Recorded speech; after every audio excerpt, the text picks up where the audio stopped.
Please like, subscribe and share. Your likes and shares can help us take Atheneum and Northeast to the world. Subscribe to our YouTube channel and stay connected on Facebook for regular content. On behalf of Atheneum, I would like to welcome Dr. Anwesha Mahanta. Dr. Anwesha Mahanta is a young exponent of Sattriya dance. She is a disciple of eminent maestro Vayanacharya Ghanakanta Bora Padma Shri. Among many accolades that she has received from art connoisseurs and scholars for her grace and liveliness of her dance and expressiveness of her abhinaya, mention may be made of a few of them, such as she received the Ustad Bismillah Khan Yuva Puraskar from Sangeet Natak Akademi for the year 2013-14. She has also received the coveted Charles Wallace Fellowship from Charles Wallace India Trust and British Council to conduct research in Queen's University, Belfast. Dr. Mahanta has performed extensively across the country and abroad. She has several research publications, workshops, symposiums, and research paper presentations to her credit. Dr. Anwesha Mahanta is also an A-grade artist in Sattriya dance of National Broadcasting Channel of India, Doordarshan, and an empaneled artist of Indian Council for Cultural Relations, ICCR. She has also received the prestigious Guru Kelucharan Mohapatra Yuva Award 2019, Bharat Kalaratna Award 2018, Unique U Award for International Women's Day 2017, Shankadev Yuva Nitya Samman 2015 for her contributions in the field. Dr. Mahanta was a visiting artist in residence in IIT Guwahati, teaching the students about dance aesthetics. Currently, she is also the artistic director of Kalpa, a society for the promotion of literature, art, culture, and social harmony, and Kalpa Vriksha, an institute of holistic learning of Sattriya dance. I welcome Dr. Anwesha Mahanta to this virtual interactive session. And thank you so much, Atheneum Northeast, and thank you so much, Dr. Priyanka, for making me a part of this series. And also, thank you so much for those kind words. I really feel humbled with your kind words, and I'm looking forward to the interaction. my pleasure. So we can, we start off with your journey, like how you started your journey. Like, was it from your childhood? Like, what inspired you to stick to this particular dance form, and where you stand now? So, I think that was it's a choice that was made spontaneously and something that developed organically because, of course, I was introduced to this entire tradition because of my family. I belong to a Hotra family, Hautkusi Hotra. That's where is my native place in Hibohagor. So belonging to a Hotra, one is introduced to the entire range of Hotra tradition right from early childhood. Especially my first interaction was the Bhavna. And Bhavna was a starting point, with those plethora of, artistic expressions.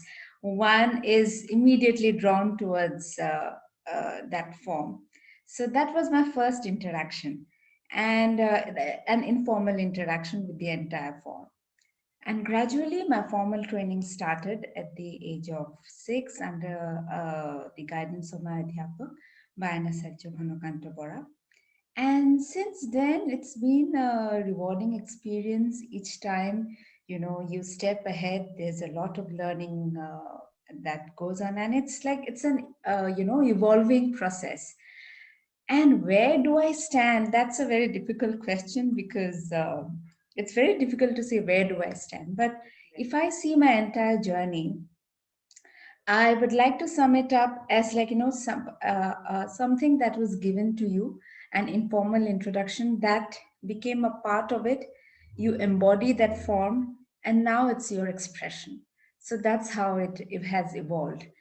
And in this entire journey, I would like to I see myself, one, as a practitioner, you know, trying to learn and trying to work in this form. Secondly, as a researcher, trying to explore various nuances of the tradition. And third, also with my organization Kalpa, we are trying to present various art forms and work towards, cultural exchange. So I also see myself as a presenter. So with this role of practitioner, researcher, and presenter, I'm carrying forward this journey of understanding dance. Like you said that you started sometime around when you were 6. So any Yeah, that was a formal training, colleague, like, formal training. yes. But Okay. earlier to that also, because when you, as I said, bhavna is something which is a very part of our ritualistic tradition in Hotro. So during the anniversary, especially death anniversary of my grandfather, who was the Satradhikar, then, the bhavnas are offered as a ceremonial offering. So, that was something I always, even today, I look forward to a Yeah. bhavna, presentation in Namghar. And, everyone talks about it, how I used to prepare myself and eagerly looking forward to that process. And what is more interesting is that how, to see the performers getting ready with the makeup, costume, everything is so, It's very attractive, yeah, like it just draws you. And, with the dialogues, with vigorous movements, it leaves a very strong impression in your mind. So I think as a child, I was immediately drawn towards this vibrant tradition through bhavna. okay, like this comes we can say from a teacher. So you were the third position holder in the university in a subject like English literature, and you started with a very like you were passionate about your dance also. So how did you carry, how did you maintain a balance, actually not carry, but how could you maintain a balance Well, between that's your again a studies on very one tricky side question for me and because, involving yeah. dance on the other, because I've seen many students who start off with enthusiasm. They're passionate about their work, they're passionate about their dance, and at some point of time, because of their studies, they have to leave this, or some go they go chasing their passion and they leave their studies halfway. So it's like, so how did you maintain a balance? I never thought of very consciously, or I was not a strategic planner of keeping, I have to keep a balance between this and this. But right from my early childhood, one thing was always there. One, of course, as a discipline, you have to concentrate and divide your time in whatever fields you have chosen in your path. So also I was I am very passionate about whatever I choose. Like, it could be even if I take a novel or even if I read something, I'm passionate. It's not just time pass thing. The time pass thing is not I became intensely engaged with whatever I choose. So I think that was one of the reason which helped me throughout and which has been helping me in whatever works or assignments I take up. So far as the subjects are concerned, I was very particular. One thing was, I was sure that dance is something, I have to pursue, and that is, that keeps inspiring me to go ahead. So I was very sure that I will be pursuing dance. Now, to understand dance, like, when after completing my matriculation exam, when we were asked to choose subjects, some of, after you score well, you are asked, like, one will, generally people suggest that go for science. I was very sure that I will be pursuing arts, and what are the subjects I would be choosing, because, and keeping that, and again, dance in mind, because I was very particular, I will be choosing philosophy, literature, of course, that is a part of it. and subjects which will help me in understanding again the cultural history The or dance. cultural that area. Then again after high secondary you go for graduation. I was very sure that I would go for literature and I would also take up philosophy. So these two subjects, so I was very clear that what subjects I would like to pursue, and how that subject would help me in my journey ahead. So that was very clear, and that's why because it was a chosen subject, not I was, because no one has forced me to take a subject, but it was my choice.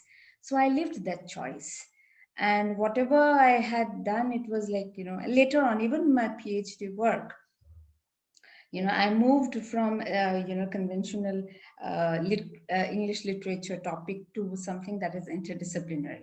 So I moved on to work in the area of cultural studies and performance studies, and that's where is my research, my PhD work stands now.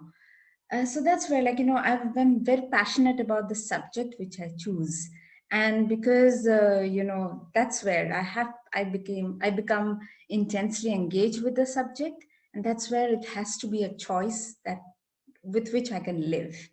I think that has, perhaps, I don't know, that could have be one of the Yes, reason to keep a definitely. balance. Yes, definitely. Because you knew, like I feel, somewhere your aim was already you were all you're focused, right? Focus, I Yeah, think, yeah, is something which helped you find a way out. Which we yeah, mostly don't see in students. We see in some, but it's difficult. Not everybody is focused. So yeah. that might have definitely helped you. One Uh, thing, of course, I mean, I always tell even my to students or to the younger generation that there are various options, like which come to us, and choices which with which we have to choose. We have to pick one, but whatever we choose, we have to live to that choice, because it's something one shouldn't, even if you are at times you are forced to pick up a choice, live that choice, and whatever results, whatever experience you gain it, it will never hamper you in your journey. Even if I'm sure, even if I would have chosen science, I think I would have applied that knowledge some way or the other towards this entire understanding of life or understanding of dance. So I never think that whatever, sometimes it could be a bad choice or sometimes it could be a good choice, but ultimately you are left with an experience that is helpful in understanding your path. yes, very, very true. And let's talk something. You said you went away from conventional literature to choose something related to the dance form, hot dance that you are practicing in your research. So, could you just elaborate what was your research about, or what say the topic that your dissertation? Just you can talk So about that. this again, takes us back to our master's course, and we all know. By the way, audience, Priyanka and I, we were batchmates. Yes, we were So, batchmates. and we had a great time during those master's period. Now you know that we got introduced the whole reign of to the area of performance studies. Performance and So theater. when we were going through that, I was very clear that I have to pursue my further research in the area of performance studies. So then my topic was definitely, then I was interested in working towards traditional theater. Now, when I say theater, it's the way we see in Western drama tradition, theater as such. We cannot see it in Indian context. Mhm. Now, when I started working on, with my proposals and everything, so that time it helped me, I cannot see theater as theater per se. So I had to extend my area, and that's how the whole topic came up as traditions of performing arts in Assam. and the role of Hotras. So it's again, as I said, it's an interdisciplinary area studying the entire concept of performance, traditional performance, with a network of relations. So, I have seen the whole concept of performance, performing bodies, in terms of socio-cultural space, in terms of socio-ecology, where again various, when I say social ecology or when I say socio-cultural space, a lot of things come into that area. So it tries to understand the whole concept of performance from these network of relations. Yeah. That's very interesting. And talking about the role of hot cross. What is your observation about the role of hot cross, the way they have promoted the Hotria dance, and what they could have done, and how much they have gone ahead? Like, have they been successful in? Oh, of course. See, when we talk about Hotria tradition, it's a living tradition.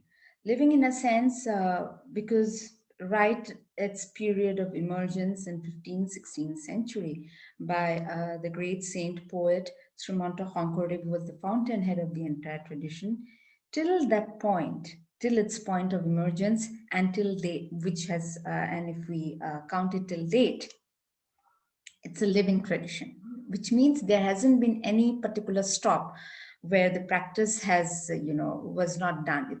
There has never been a single day where performances are not offered. Now, saying so, how can we say a tradition as a living one?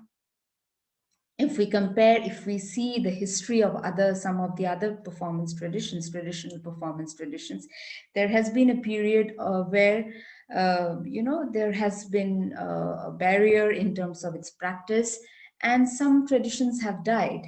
Now, like take the example of Devdasi tradition. Even in Assam, the Devdasi tradition is no more it's not in practice. But that case is, we cannot compare it with Hotria. Now, in that pursuance, in that long journey of 600 years, it's the Hotras that has preserved, that has promoted, and kept it alive. So the way we are talking Hotria today, the way we are taking it forward, it's because of the contributions of those great masters from the Hotras, who worked immensely in making the tradition vibrant. And today, Hotria, the way we term it, it's not just like one particular dance number. It's a huge vocabulary of movements, a huge vocabulary of artistic traditions, and dance is just one of its wings. So we have the painting tradition, we have craft tradition, we have the drama tradition, we have other allied traditions, manuscript writing tradition. So it's a whole range of artistic expressions, and everything has been preserved. And it's not just like one particular thing, it's like we have a huge vocabulary. And how that this huge vocabulary happened, it's because of the contribution of these masters. So whenever we talk about Hotria, the role of Hotras, we have to consider it because it has played a significant role in its present state. The way we see it, it's because of the Hotras. Yes, definitely. And also, you said a very a very valid thing, like Hotria. When we just talk of Hotria, uh, for a layman like me, I just think about the Hotria dance. But along with Yes. the dance, we have the musical instruments, we have people who sing, right? Yeah, we have the mask tradition. We have the, We have, yes, we have the mass tradition and all, so yeah, many things. So it's an institution, we can say, by itself, right? yes. And another, yes, we have a question here. Like, after being declared as a classical dance form, I'm talking about the Hotria dance, so that now enjoys a very special position in comparison to other dance forms, other Indian classical dance forms. What are your observations? The way Hotria as a dance form, the way it is received in Assam, its reception in other parts of the country, and its reception in the West. because you have performed in so many countries. You have performed in so many parts of the state. You have performed in so many parts of the country. So, any differences that you observe in its reception, the way it is received by people out here, the way it is received by an audience who is, very little aware about our culture, our geography, and our entire environment. So, your observations. When we talk about this particular process of Hotria getting acknowledged as one of the major Indian dance traditions by Sangeet Natak Academy in 2015 November, so we can see the entire history of Hotria and its uh, before 2000 and post 2000. Of course, I mean this when we talk about history, like the entire living tradition, how it's that phase is there. But when we talk about its journey in the proscenium in a sense, like apart from being practiced in the namghars in the hotra, we are also presenting it outside. So post 2000, we see a great leap ahead of in terms of its presentation. And when we say about presentation, again, we need presenters, we need organizers, we need arts managers, curators who are interested in presenting the dance form. So when this entire thing happened, the whole recognition process, so that again created a lot of awareness amidst the rasikas, amidst the art lovers across the world, and people wanted to see more of this dance form, because earlier only few scholars from outside who were really interested in a traditional performance, they knew about Hotria, or they came all the way from different parts of India or outside also to see that ritualistic tradition. But now post 2000, there are more talking and discussions happening, so people became more interested to know. So that has definitely helped a lot in presenting Hotria in its in various proscenium spaces. So more we have spaces, more people get to know, and that way it has helped a lot. Now so far as reception is concerned, uh, uh, again, when in the regional context, one thing is that everyone knows about it, right? So people are sometimes there's again a two-way process. Sometimes you take it for granted, you are Yeah, it's our own tradition, what we is know so it. new about We it? know everything about Some it. people have that kind of take it for granted. Another, in our own regional context, some people in the urban areas who were not earlier so much interested in Hotria, now all of a sudden they've also started taking interest. Like Yes, earlier they would have perhaps gone to learn something, some other dance from similar dance different, form. some different dance form, and now instead of going that, they're more conscious that no, I should learn this, or I should make my child learn Hotria. Learn this That because consciousness has happened, that awareness has happened. So again, two things, same thing, but outside people are actually very eager to know, especially when I say in the international context. uh, People really come forward, they would buy tickets, they are really serious, and they want to see Hotria with that image in mind, a 15th century art form that has lived several generations, that has lived several centuries, and it's still practiced as a ritual in the Hotra. So in the international context, that is very that brings audience, and people want to know more. They invite, like I have been part of various academic discussions where this, that ritualistic context has gained more importance. So because this is something new, because otherwise, dance as a ritual is not present. I mean, if you compare it with other dance form, it's like mostly it has evolved, and now mostly we get to see it in the proscenium. But when we talk about Hotria, you get to see also as a ritual and also in the proscenium. So that is a very complex, multi-layered performance presentation, which shares a space of ritual and proscenium. So that draws a lot of attention. And here we can talk about, every year you organize this festival, Right. where Pragjyoti International Dance Festival. National Dance Festival. I believe it's some 6, 7 years or maybe more than that. No, we completed in 2020, we completed 11 years. 11 years. Okay, 11 Yes. years.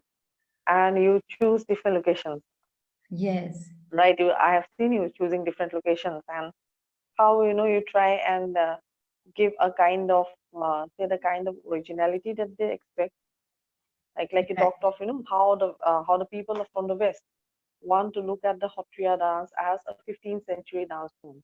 Okay, not Yeah. something which you just see on the stage, be a passive audience. I believe they want to be more actively involved.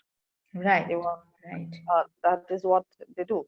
Yeah. Unlike people from, like most of the people from our place, where I'm just that our place where we take this particular dance form as for granted, or we are ready. Okay, fine, it's there up on the stage. We just go, we watch, and we come back.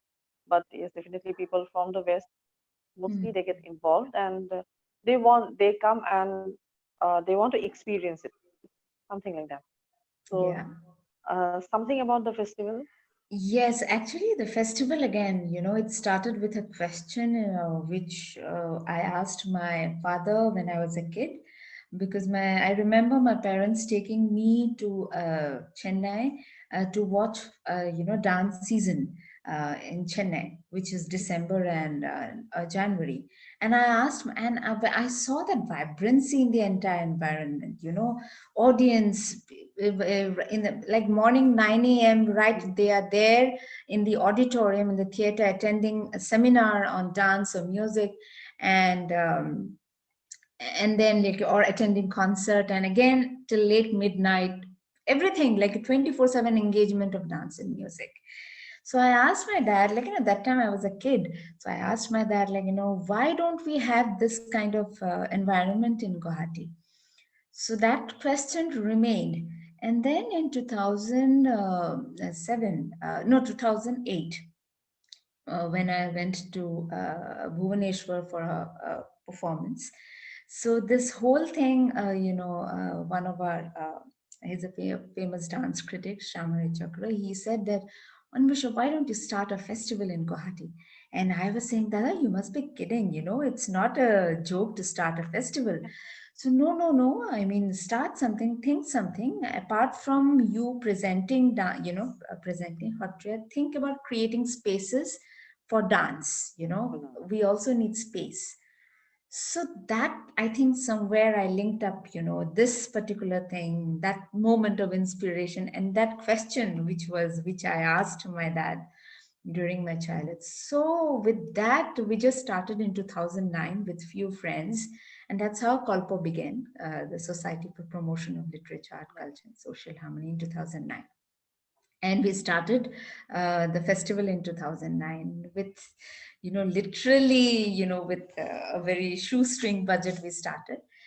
And then in 2010 itself, we received help from Sangeet Natak Academy to present this, because till that point, at an individual, at a private level, such festivals were not organized in Northeast Yes, itself. no, Yes. no, nice. So that was, I mean, especially I would like to refer to Assam.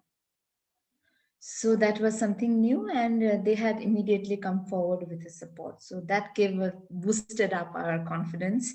And then we thought of, why don't we have so many heritage sites. Gradually, we had seen Yes, that, we had developed a good audience response, and people from outside also started planning to visit Guwahati, keeping the festival in mind.